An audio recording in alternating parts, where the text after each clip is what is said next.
वडनगर के एक गुजराती परिवार में पैदा हुए मोदी ने अपने बचपन में चाय बेचने में अपने पिता की मदद की और बाद में अपना खुद का स्टॉल चलाया। 8 वर्ष की आयु में वे आरएसएस से जुड़े, जिसके साथ एक लंबे समय तक संबंधित रहे। 7 स्नातक होने के बाद उन्होंने अपना घर छोड़ दिया। मोदी ने 2 साल तक भारत भर में यात्रा की और अनेकों धार्मिक केंद्रों का दौरा किया। 1969 या 1970 वे गुजरात लौटे, उसके बाद अहमदाबाद चले गए। 1971 में वह आरएसएस के लिए पूर्णकालिक कार्यकर्ता बन गए। 1975 में देश भर में आपातकाल की स्थिति के समय उन्हें कुछ समय के लिए अज्ञातवास करना पड़ा।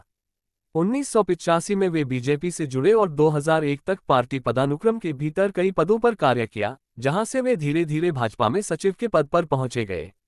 9. गुजरात भूकंप 2001 भुज में भूकंप के बाद गुजरात के तत्कालीन मुख्यमंत्री केशुभाई पटेल के असफल स्वास्थ्य और खराब सार्वजनिक छवि के कारण श्री नरेंद्र मोदी को 2001 में गुजरात के मुख्यमंत्री पद पर नियुक्त किया गया। श्री नरेंद्र मोदी शीघ्र ही विधानसभा के लिए चुने गए। 2002 के गुजरात दंगों में उनके प्रशासन को कठोर माना गया है। इस समय उनके संचालन की आलोचना भी हुई। 10. हालांकि सर्वोच्च न्यायालय द्वारा नियुक्त विशेष जांच दल एसआईटी को अभियोजन पक्ष की कार्यवाही आरंभ करने के लिए कोई प्रमाण नहीं मिला। 11. गुजरात के मुख्यमंत्री के रूप में उनकी नीतियों को आर्थिक विकास को प्रोत्साहित करने के लिए श्रेय दिया गया। 12. वे गुजरात राज्य के 14वें मुख्यमंत्री रहे। उन्हें उनके अच्छे कामों के कारण गुजरात की जनता ने लगातार 4 बार 2001 से 2014 तक गुजरात का मुख्यमंत्री चुना।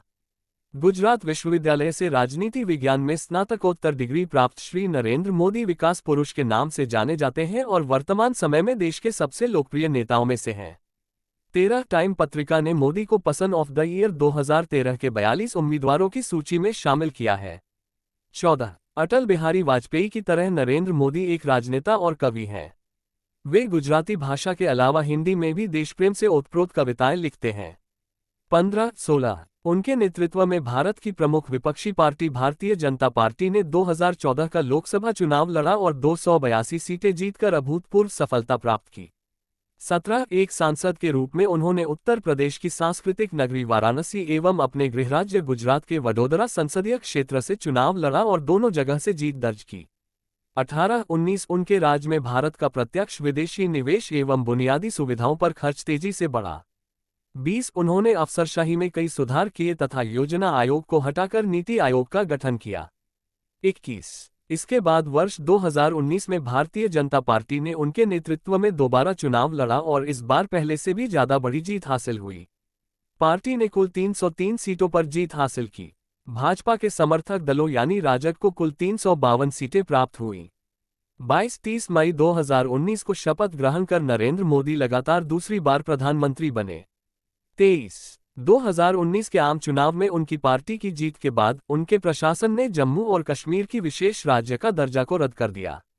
उनके प्रशासन ने नागरिकता संशोधन अधिनियम 2019 भी पेश किया, जिसके परिणामस्वरूप देश भर में व्यापक विरोध प्रदर्शन हुए।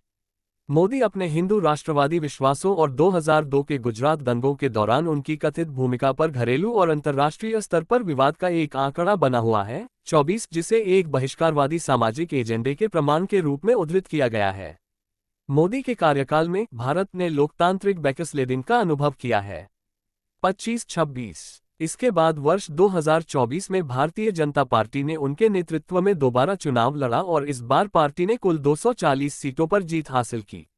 भाजपा के समर्थक दलों यानी राजग को कुल 292 सीटें प्राप्त हुई। 27-9 जून 2024 को शपथ ग्रहण कर नरेंद्र मोदी लगातार तीसरी बार प्रधानमंत्री बने। शपथ ग्रहण के बाद वह पहले ऐसे अनकांग्रेसी प्रधानमंत्री बने जो 1962 के बाद लगातार तीसरी बार प्रधानमंत्री बने और उन्होंने पंडित जवाहरलाल नेहरू के बराबरी की।